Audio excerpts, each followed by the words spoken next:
معزز سامعین گرامی قدر، خطبہ حجۃ الوداع کے حوالے سے ربیع الاول کی آمد سے قبل جو گفتگو ہو رہی تھی، آج وہیں سے اپنی بات کو جوڑیں گے۔ رسول اللہ صلی اللہ علیہ وسلم خطبہ ارشاد فرما رہے ہیں اور آپ کے سامنے اس خطبے کے بہت سے نکات بیان کیے۔ یہاں تک ہم پہنچے تھے کہ عورتوں کے حوالے سے رسول اللہ صلی اللہ علیہ وسلم نے کہا کہ اللہ کے کلام کے ذریعے یہ تم پہ حلال کی گئی ہیں اور ان کے ساتھ کیا معاملہ کرنا ہے، اس حوالے سے چند گزارشات کو آپ احباب کے سامنے رکھا۔ اس کے بعد رسول اللہ صلی اللہ علیہ وسلم نے کہا میں تمہارے درمیان کتاب اللہ چھوڑ کے جا رہا ہوں، اگر تم اس کو تھامے رکھو گے تو کبھی گمراہ نہیں ہوگے۔ یہ جو ایک جملہ، اس کی تشریح اور تفسیر کے لیے طویل وقت درکار ہے۔ اس میں قرآن پاک کی ساری اہمیت اور قرآن پاک کے حوالے سے جو مضامین ہم رمضان میں بیان کرتے ہیں وہ بھی شامل ہے، اور کتاب اللہ کی ایک ٹرانسلیشن۔ یہاں پہ رسول اللہ صلی اللہ علیہ وسلم کی جو مختلف احادیث ہیں، ایک جگہ رسول اللہ نے کتاب اللہ کہا ہے اور ایک جگہ رسول اللہ نے قرآن اور سنت کہا اور ایک جگہ کتاب اللہ اور حدیث کہا۔ یہ ساری باتیں اس بات کے اوپر دلالت کرتی ہیں تو کہ مراد رسول اللہ صلی اللہ علیہ وسلم کی دین تھی، کہ جو دین چھوڑ کے جا رہا ہوں۔ کتاب اللہ سے مراد قرآن بھی ہوتی ہے اور کتاب اللہ سے مراد دین بھی ہوتا ہے، اور کتاب اللہ کے ساتھ جب سنت آ جائے پھر اس سے مراد صرف قرآن ہوتا ہے۔ یہ ایک طویل موضوع ہے، انشاءاللہ اس حوالے سے گزارشات کو آپ احباب کے سامنے بعد میں رکھیں گے۔ اس کے بعد رسول اللہ صلی اللہ علیہ وسلم کا وہ مشہور جملہ جو کئی مرتبہ آپ نے سنا، صحابہ کو کہا کہ کیا میں نے دین کو پورا پہنچایا ہے کہ نہیں پہنچایا؟ صحابہ نے کہا جی ہاں آپ نے دین کو پہنچایا ہے۔ تو صحابہ کو بھی گواہ بنانے کے بعد رسول اللہ صلی اللہ علیہ وسلم نے اللہ کو گواہ بنایا کہ اللہ آپ بھی گواہ رہنا، یہ بھی لوگ میری گواہی دے رہے ہیں۔ اور پچھلے خطبے میں وہ جملہ بھی بیان کیا کہ اگر دین مکمل ہو گیا ہے، صحابہ نے کہا رسول اللہ صلی اللہ علیہ وسلم کو اگر دین مکمل ہو گیا ہے اور آپ نے دین کا ابلاغ پورا کر دیا ہے تو یاد رکھیے گا دین کے اوپر عمل بھی پورا ہو گیا ہے۔ اس سے مراد یہ تھی کہ صحابہ نے یہ کہا کہ جو چیز آپ نے ہم تک پہنچائی ہے، پھر یہ آپ ہمیں گواہ بنا رہے ہیں تو آپ بھی ہمارے گواہ بن جائیے کہ ہم نے ان چیزوں کے اوپر عمل کر کے آپ کو دکھا دی ہے۔ کوئی چیز ہم نے بھی کسر نہیں چھوڑی۔ اگر آپ نے دین پورا پہنچایا تو اس دین کے اوپر پورا عمل صحابہ نے بھی کر دیا۔ اسی لیے دین صرف اس چیز کا نام ہے جو رسول اللہ کی زندگی کے اندر صحابہ تک پہنچا اور رسول اللہ کی زندگی کے اندر صحابہ نے کر دیا، یہی دین ہے بس۔ اور یہی جو خطبہ حجۃ الوداع ہے، اس کے بعد رسول اللہ صلی اللہ علیہ وسلم کے جو اعمال ہیں بذات خود اس بات کے اوپر دلالت کرتے ہیں کہ اس بات کی اہمیت کتنی ہے، رسول اللہ کی حدیث کی، رسول اللہ کی سنت کی، رسول اللہ کے اعمال کی۔ اصل میں کوئی بندہ بھی اگر رسول اللہ کی بات کو حرف آخر یا قول فیصل نہیں سمجھتا اور امت میں سے کسی شخص کی بات کو حتمی سمجھتا ہے، قول فیصل سمجھتا ہے، حرف آخر سمجھتا ہے، تو وہ خطا کے اوپر ہے، غلطی کے اوپر ہے، اس کا عقیدہ باطل ہے اور اس کا نظریہ باطل ہے۔ اس نے رسول اللہ کے پھر مقام اور مرتبے کو نہیں پہچانا۔ صرف چند ایک پہلا عمل ہی دیکھ لیجئے۔ رسول اللہ نے یہ خطبہ دیا، خطبہ ختم کیا، مؤذن نے اذان دی، رسول اللہ صلی اللہ علیہ وسلم نے ظہر کی نماز کو پڑھایا۔ ظہر کی نماز کو اذان کے بعد اقامت ہوئی اور ظہر کی نماز کو پڑھایا۔ اور کتنی رکعتیں پڑھائیں؟ 2 رکعتیں۔ حج کے موقع کے اوپر رسول اللہ صلی اللہ علیہ وسلم نے 2 رکعتیں پڑھائی اور پھر رسول اللہ کھڑے ہوئے، مؤذن کو اذان کا نہیں کہا اور اقامت دینے کا کہا۔ اقامت دی تو رسول اللہ صلی اللہ علیہ وسلم نے عصر کی بھی 2 رکعتیں پڑھائی۔ یہاں پہ آپ نے صرف اس بات کے اوپر غور کرنا ہے کہ دین کس چیز کا نام ہے۔ دین، اگرچہ یہ بات درست ہے کہ قرآن پاک پورے کے پورے دین کی تھیوری ہے، یہ بات درست ہے، اس بات سے انکار نہ کبھی کوئی اہل حدیث کرتا ہے نہ کر سکتا ہے، لیکن اس تھیوری کا کوئی پریکٹیکل بھی ہے کہ نہیں؟ وَأَنزَلْنَا إِلَيْكَ الذِّكْرَ لِتُبَيِّنَ لِلنَّاسِ بھی کوئی چیز ہے کہ نہیں؟ آپ کے اوپر یہ قرآن نازل کیا تاکہ آپ لوگوں کو کھول کھول کے بیان کریں کہ نازل ہوا کیا ہے، اس کے اوپر عمل کرنا کیسے ہے، اس تھیوری کا پریکٹیکل کیا ہے۔ رسول اللہ کی زندگی ہے، رسول اللہ کی سنت ہے، رسول اللہ کی حدیث ہے۔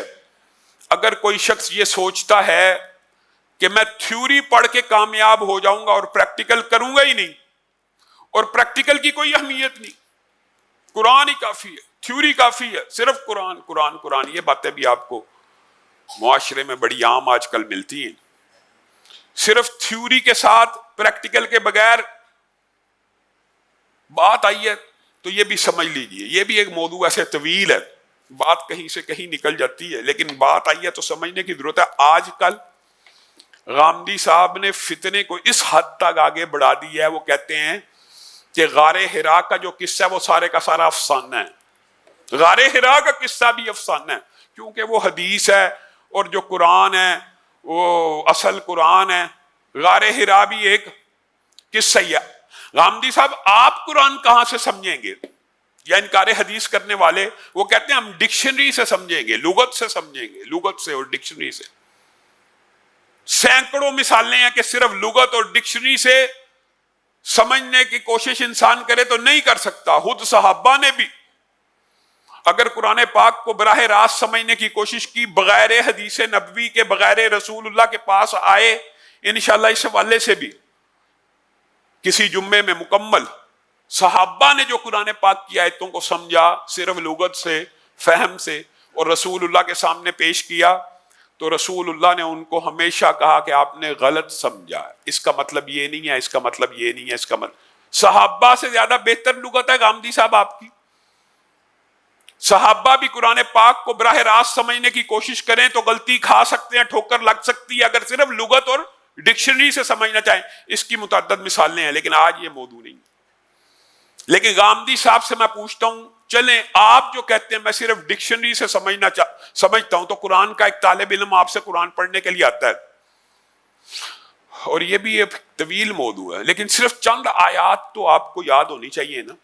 قد سمع اللہ قول التی تجادلک فی زوجہا وتشتکی الی اللہ، سب کو آتے 28واں پارہ شروع ہو رہا، اور اللہ تعالیٰ نے قد سمع اللہ قول التی تجادلک فی زوجہا، تمہارے ساتھ جو عورت جھگڑا کر رہی تھی، غامدی صاحب لغت کی، ڈکشنری کی اور پورے قرآن پاک سے آپ صرف اس ایک عورت کا، ایک طالب علم آپ سے سوال کرتا ہے یہ کس عورت کے بارے میں اللہ تعالیٰ نے آیتیں نازل کی ہیں، آپ قرآن پاک اور ڈکشنری سے اس عورت کا نام ہی بتلا دیجئے۔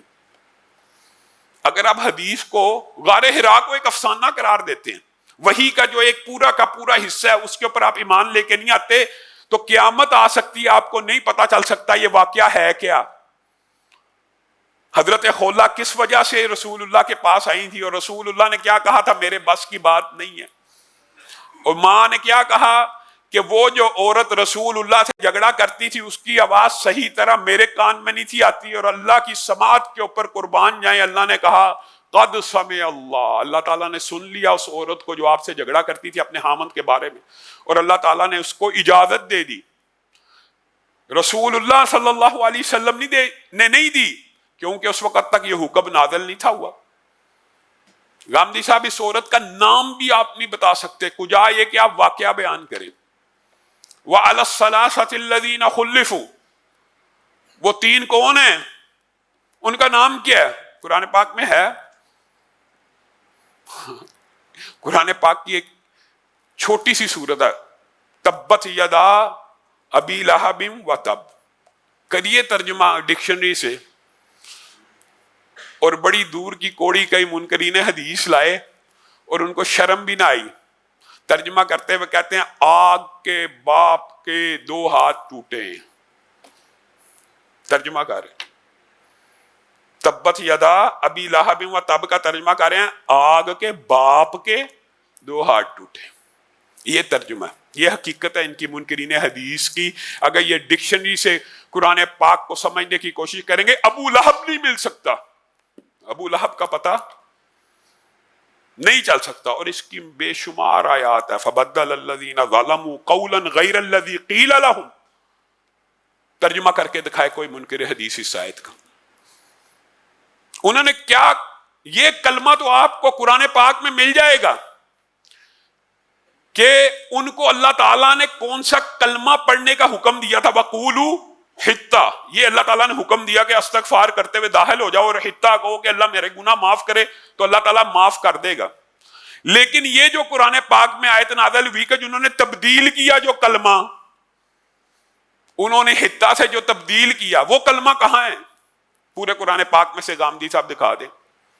وہ تو حدیث آپ کے سامنے ہوگی تو آپ کو پتا چلے گا کہ وہ حبہ الاشعری ہے کہ انہوں نے حطہ کو کس میں بدل دیا, کن الفاظ میں بدلا. قرآن پاک کو یہ براہ راست سمجھنے کی کوشش کرتے اور رسول اللہ کی بات کو حرف آخر نہیں سمجھتے. اس حوالے سے آپ نے غور کرنا ہے کہ ویسے ظہر کی نماز اس کی کتنی رکعتیں ہوتی ہیں؟ 4 رکعتیں. عصر کی نماز کی کتنی رکعتیں ہوتی ہیں؟ اور ظہر کی اذان الگ ہوتی ہے کہ نہیں؟ عصر کی اذان الگ ہوتی ہے کہ نہیں؟ لیکن حج کے اندر رسول اللہ صلی اللہ علیہ وسلم نے ایک اذان کے ساتھ 2 اقامتوں کے ساتھ 2 رکعتوں کو ادا کیا. پھر میں کسی کو طنز نہیں یا تان کا نشانہ نہیں بنانا چاہتا, لیکن آج بھی کچھ لوگ, ہم تو منکرین حدیث کے خلاف جدوجہد کر رہے ہیں, ایسے لوگ ہیں جو اپنے آپ کو اہل سنت کہتے ہیں, وہ بھی آپ حج پہ دیکھ لیں تو وہاں پہ بھی ضد لگائیں گے ہم نے 4 ہی پڑھنی ہے, ہم نے رسول اللہ نے 2 پڑھی ہیں, ہم نے 4 پڑھنی. تان اور تشنیع کرنا مطلوب اور مقصود نہیں ہے, صرف سمجھانا مطلوب اور مقصود ہے. ابو موسیٰ اشعری نے ایک فیصلہ کیا, اس واقعے کو آج کے بعد آپ نے یاد رکھنا. جو فیصلہ کیا, جس نوجوان کے خلاف کیا, یہ ایک طویل واقعہ مختصر آپ کے سامنے رکھتا. وہ نوجوان ڈھونڈتا ڈھونڈتا ڈھونڈتا ڈھونڈتا حضرت عمر کو تلاش کرتا کرتا ڈھونڈتا ڈھونڈتا مکہ میں آ پہنچا, اور حضرت عمر اس سال حج کر رہے تھے. خیمے کے باہر آیا, عبداللہ ابن عمر موجود تھے, ان سے پوچھا آپ عمر ہیں؟ کہا نہیں میں تو عبداللہ ابن عمر, میں ان کا بیٹا ہوں. کہاں ہے عمر؟ اس کے حالات و واقعات سے عبداللہ کو اندازہ ہوا کہ بڑا تھکا ہوا, بڑا سفر سے ہے.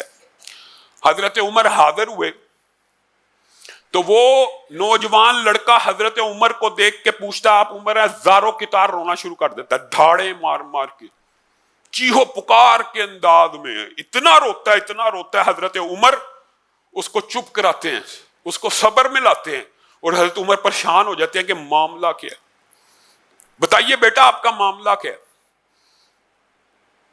کہا آپ کا گورنر ہے ابو موسیٰ اشعری.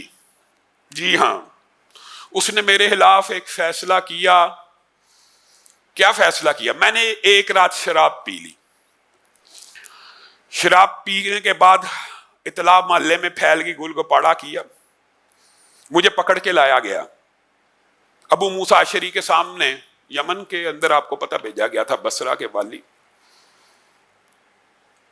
ان کے سامنے میں نے اقرار کیا کہ جی ہاں میں نے شراب پی ہے. انہوں نے کہا اس کو کوڑے لگائے جائیں. کوڑے لگائے گئے, یہاں تک تو بات مکمل تھی.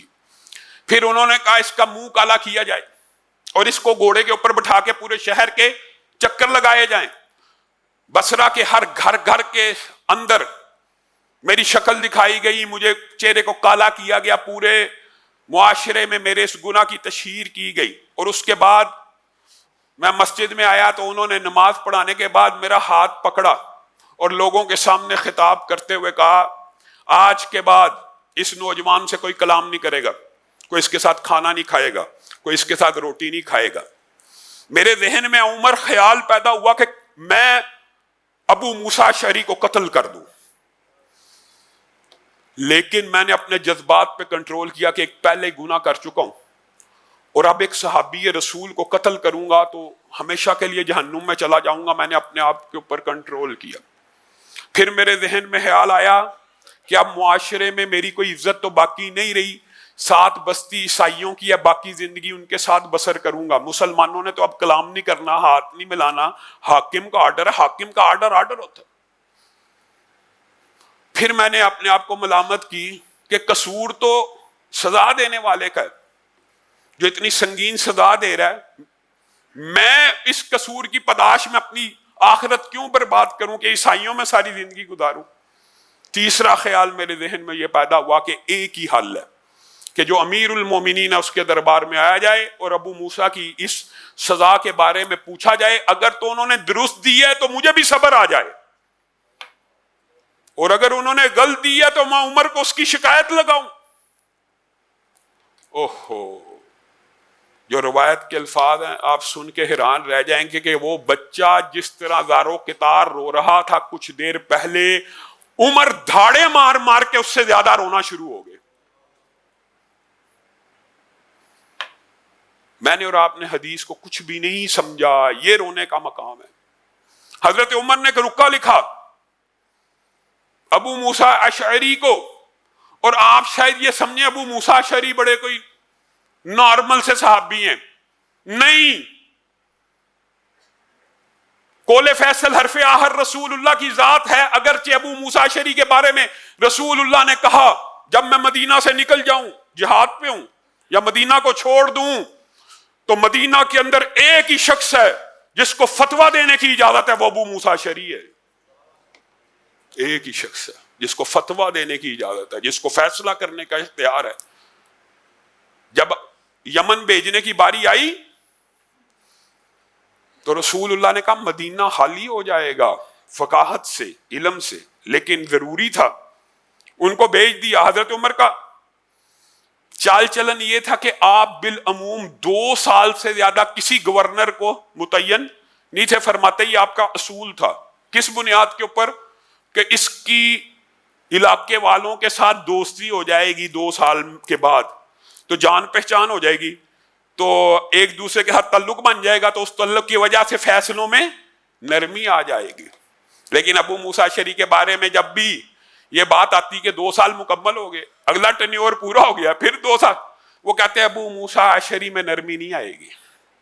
ابو موسیٰ اشعری کبھی بھی لچک نہیں دکھائے گا، کبھی مداحنت نہیں کرے گا. یہ ابو موسیٰ اشعری کو میں نے اور آپ نے ہر صحابی کی زندگی کے عجیب پہلو. حضرت عمر نے ایک دفعہ حضرت عمر خود دیکھ لیا ابو موسیٰ اشعری کو اور کہنے لگے ابو موسیٰ اشعری، مذاق پیار محبت سے، السابقون السابقون، جو سبقت لے گئے وہ سبقت لے گئے. ابو موسیٰ اشعری کہنے لگے کیا مطلب؟ کہا تو اس سے پہلے میں نے ہجرت کی ہے، تو اگرچہ تو ہجرت تو نے بھی کی ہے، تو مدینہ میرے سے لیٹ پہنچا ہے، تو جو مدینہ پہلے پہنچا وہ سبقت لے گیا. حضرت عمر ان کے ساتھ یہ مذاق کر رہے ہیں. آسمان سے جبریل امین کا نزول ہو گیا محمد صلی اللہ علیہ وسلم کے اوپر. یہ آپ کا صحابی ابو موسیٰ اشعری کو یہ کہہ رہا ہے جی ہاں جائیے اور عمر کو بتا دیجئے اور امت کو بتا دیجئے عمر تجھے 1 ہجرت کا ثواب ہے اور ابو موسیٰ اشعری کو 2 ہجرتوں کا ثواب ہے. کس وجہ سے؟ اس نے پہلی ہجرت حبشہ کی تھی، وہ بھی ہجرت تھی، تیرے سے لیٹ پہنچا، مدینہ میں حبشہ سے ہجرت کر کے آیا ہے. اس کی 1 ہجرت نہیں لکھی جائے گی، اس کی 2 ہجرتیں لکھی جائیں گی. یہ اتنے مقام و مرتبے والا صحابی، اس کا فیصلہ بھی قول فیصل نہیں ہے. لیٹر لکھا ابو موسیٰ اشعری کو، اے ابو موسیٰ اشعری، اگر تو نے اپنے فیصلے سے رجوع نہ کیا اور اللہ سے توبہ نہ کی اور اس بچے سے معذرت نہ کی، میں عمر تیرا منہ کالا کر کے تجھے بصرہ کا چکر لگواؤں گا. کتنے جلیل القدر صحابی کو کہہ رہے ہیں، اور نیچے جملہ لکھ رہے ہیں یہ حدود اللہ ہیں. حاکم کو تنبیہن بھی، یہ بات آپ نے سمجھنی ہے، حاکم کو تنبیہن، فتنہ کچلنے کے لیے کچھ اختیارات اللہ نے دیے ہیں. اللہ نے دیے ہیں کہ حاکم سمجھتا ہے یہ فتنہ ہے تو اس کو کچلنے کے لیے کچھ سزا میں اضافے کر سکتا ہے. لیکن حضرت عمر کہہ رہے ہیں یہ حدود اللہ ہیں. شراب کی حد اللہ نے مقرر کی ہے، چوری کی حد اللہ نے مقرر کی ہے، زنا کی حد اللہ نے مقرر کی ہے، قتل کی حد اللہ نے مقرر کی ہے. ان میں کمی بیشی نہیں ہو سکتی. جو حد تھی وہ کوڑے لگانا تھی بس. ابو موسیٰ اشعری لیٹر کو پکڑتے، چند جملوں کے اوپر مشتمل، 3 سطروں پہ مشتمل لیٹر، رونا شروع کر دیتے. اتنا روتے ہیں کہ جس وقت لوگوں کو اکٹھا کرتے ہیں، ممبر کے اوپر کھڑے ہوتے ہیں، لوگوں کو، بصرہ کے لوگوں کو اکٹھا کرتے ہیں کہ سنو بات اہم ہے، اور خط کا جب اس طرف منہ کرتے ہیں تو اس خط کے اوپر کوئی چیز نہیں لکھی ہوتی، آپ کے آنسوؤں نے ساری تحریر کو مٹا دیا ہوتا۔ کہتے ہیں تحریر تو مٹ گئی ہے لیکن مجھے یاد ہو گئی ہے، وہ تحریر لوگوں کو پڑھ کے سناتے ہیں۔ یہ ہیں صحابہ کہ حدیث رسول آ گئی تو پھر اپنا فتویٰ بھی نہیں چلنا، اپنا آرڈیننس بھی نہیں چلنا، اور اللہ سے بھی توبہ کرتے ہیں لوگوں کے سامنے کہ میں اللہ سے معافی مانگتا ہوں، میں اس کے گھر والوں سے معافی مانگتا ہوں۔ اور میں ایک بات کہنا چاہتا ہوں، وضاحت نہیں ہے، میرے ذہن میں یہ خیال آیا تھا، میں نے رسول اللہ صلی اللہ علیہ وسلم سے سنا تھا شراب ام الخبائث ہے۔ ام الخبائث تو رسول اللہ نے کہا نا، تو میرے ذہن میں آیا یہ تو بیماریوں کی جڑ ہے، بیماریوں کی ماں ہے، اس کو نشان عبرت بناؤں گا تو باقی پھر کوئی بندہ شراب نہیں پیے گا۔ لیکن مجھے عمر کے لیٹر نے رسول اللہ کی حدیث کو یاد کروا دیا، اور میں اپنے فیصلے سے رجوع کرتا ہوں۔ بتائیے میں اور آپ کیا ہیں؟ حضرت ابو بکر، یہ موضوع بڑا طویل ہے۔ حضرت ابو بکر کے پاس 2 قبیلے والے آئے، حضرت ابو بکر نے ان کے ساتھ معاملہ طے کیا، طے کرتے کرتے ایک جملہ بول دیا کہ ذلت میں صلح کے لیے تیار ہو جاؤ۔ ذلت میں صلح کی حضرت عمر ساتھ بیٹھے ہیں، ڈیفینیشن کیا ہے جی؟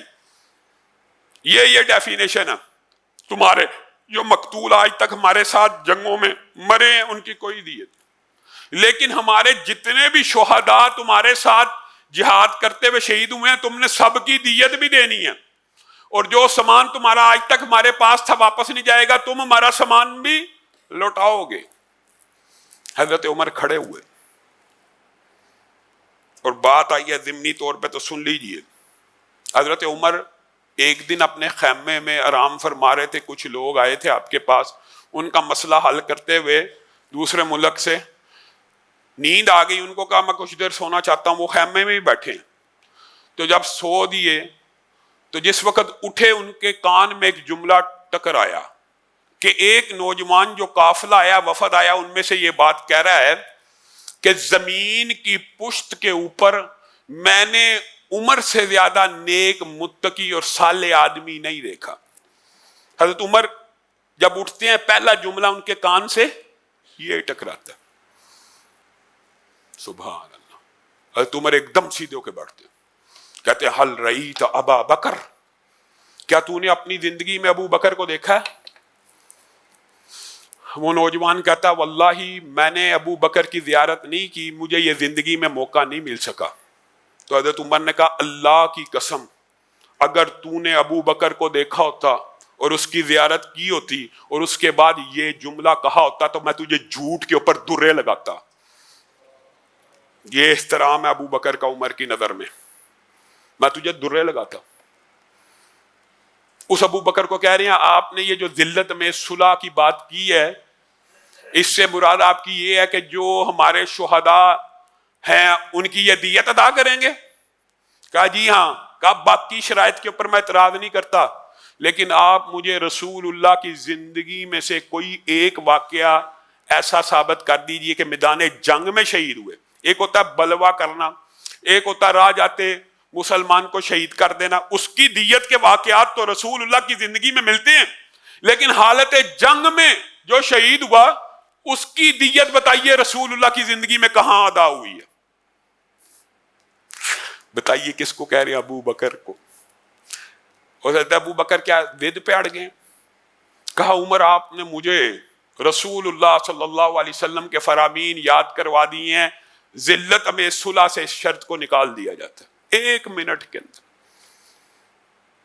میں نے اور آپ نے رسول اللہ صلی اللہ علیہ وسلم کی ذات سے بڑی محبت کی ہے، لیکن رسول اللہ کی بات سے محبت نہیں کی۔ ہم نے کتاب الحیل لکھ دی ہے، انا للہ و انا الیہ راجعون۔ رسول اللہ کی حدیث کا تمسخر اڑانے والے، اللہ کی قسم تانا پھر نہیں دیتا۔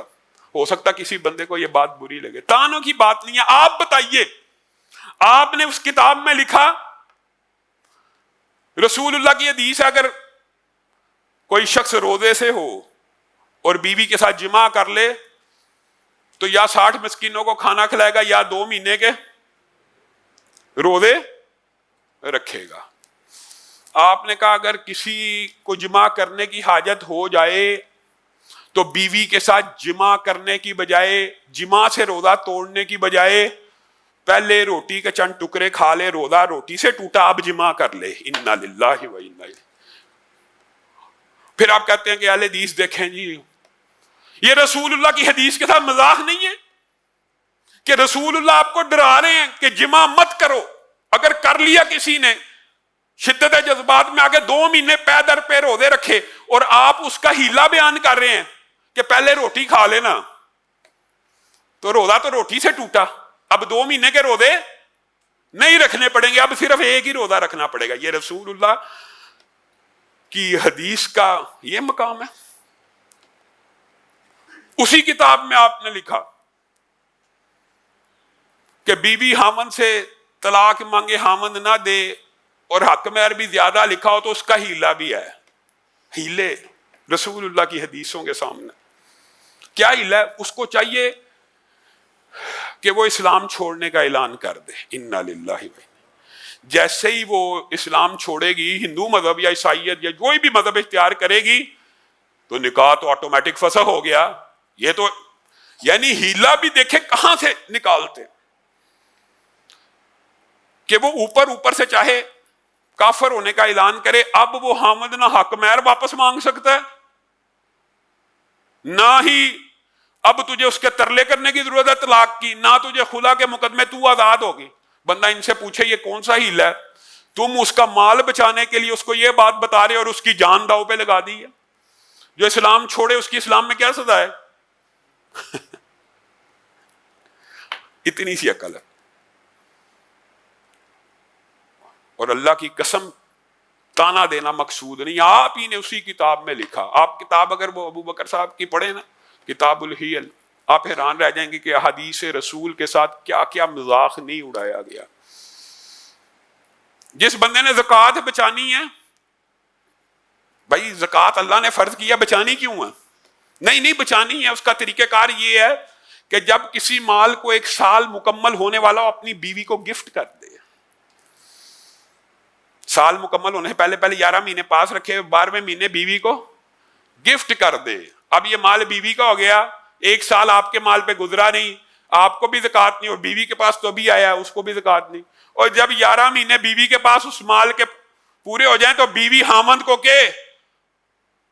کہ جو تو نے مجھے گفٹ کیا تھا میں وہی تجھے دوبارہ تحفے میں دیتی ہوں، ساری زندگی زکوٰۃ سے اسی طرح بچتے رہو۔ یہ دین کا مذاق نہیں ہے۔ یہ رسول اللہ کی ذات کا ہم نے بڑا احترام کیا، کرنا بھی چاہیے اور ہونا بھی چاہیے، لیکن بات کا احترام بھی تو ہونا چاہیے۔ اور اس ایک واقعے سے دونوں باتوں کی طرف اشارہ ملتا ہے۔ ایک یہودی نے چچا عباس سے ایک دن پوچھ لیا، اور اس کو پتا تھا، بڑا اس نے شاطرانہ سوال کیا، حضرت محمد صلی اللہ علیہ وسلم بڑے ہیں کہ آپ بڑے ہیں؟ بڑا سادگی کے ساتھ پھنسانے کی کوشش کی کہ اگر کہے گا محمد صلی اللہ علیہ وسلم بڑے ہیں تو میں کہوں گا تو جھوٹا ہے، اگر کہے گا میں بڑا ہوں تو میں معاشرے میں یہ بات کروں گا کہ عباس کہتا ہے میں رسول اللہ سے بڑا ہوں۔ چال تھی۔ تو حضرت عباس نے ایک جامع شافی جواب دیا، کہا پیدا تو میں ان سے 2 سال قبل ہوا، لیکن مقام و مرتبہ انہی کا بڑا ہے۔ ایک ہی جملے میں، پیدا تو میں 2 سال پہلے ہوا ہوں، لیکن بڑے مقام و مرتبے میں وہ ہیں۔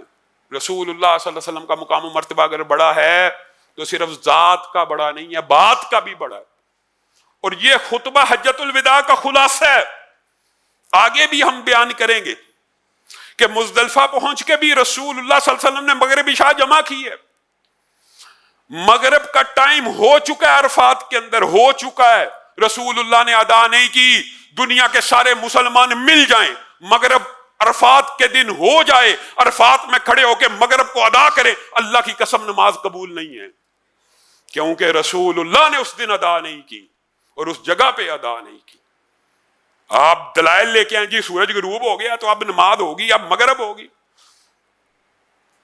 رسول اللہ کو پتا نہیں ہے سورج غروب ہو گیا، رسول اللہ نے وہاں ادا نہیں کی، تو تیری ادا کرنے سے بھی کوئی فائدہ نہیں۔ کام وہی ہے جو صرف رسول اللہ کی مہر والا، اللہ رب العزت جو کہا گیا سنا گیا اس کو سمجھنے کی توفیق ہے۔ علامہ ہشام الہی ظہیر آفیشیل چینل کو سبسکرائب کر لیں۔